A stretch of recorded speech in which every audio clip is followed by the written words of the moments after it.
People need relief in this country, and one way to back off any primary challenge, should there be one, is to deliver for the people. It is to give them something they can feel. It is to cancel student debt. It is to go ham on this extremist Supreme Court. It is to embody the spirit and tradition of President FDR. The more important question is not whether or not Mr. Biden will be primaried, but whether or not the Democrats are going to muster up the intestinal fortitude to do what is necessary to motivate people to come out to vote. And one of my fears, John and Brianna, in this particular moment, since people are so desperate and the pain is so deep, is that this Congress and this president are not bold enough for the moment. They are not going to be motivated by, oh my God, the neo-fascists are coming.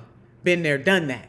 They are going to be motivated, though, by things that change their material conditions. So what kind of things could that be? I'm so glad that you asked, because I jotted a few of those down. Canceling student debt would be a good start. 47 million people and their closest friends would benefit from the cancellation of student debt, and it would have a particularly important racial component to it because Black women hold the largest amount of student debt. So you get your race in, you get your class in, baby, everybody's happy. That's one thing.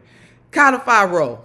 Go ahead and do away with the filibuster. Altogether do away with the filibuster, but minimally carve out a portion of the filibuster to be able to go ahead and codify Roe v. Wade.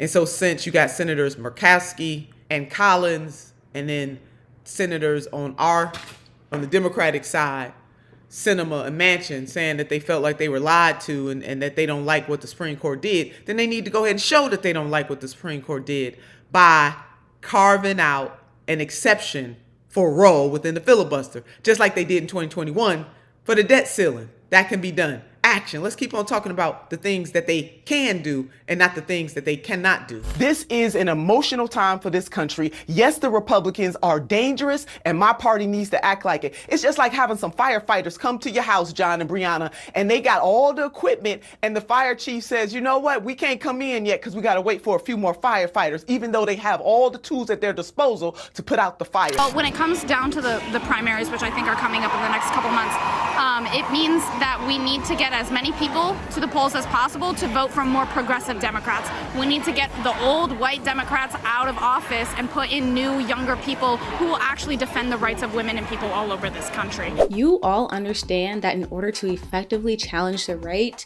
we need a strong Democratic Party. But if the party is unwilling, that means we need to freaking change it. I want to applaud these two young women because they ended with a great point. We simply can't just vote. We need to vote strategically and get representatives who actually will fight for the shared values we believe in. We need to vote in down ballot elections, state and local government. The other day I was having a conversation with a new Unpack organizer and she made a really good point.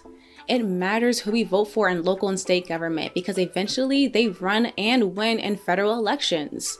We can set the precedent for who our next generation of leaders are.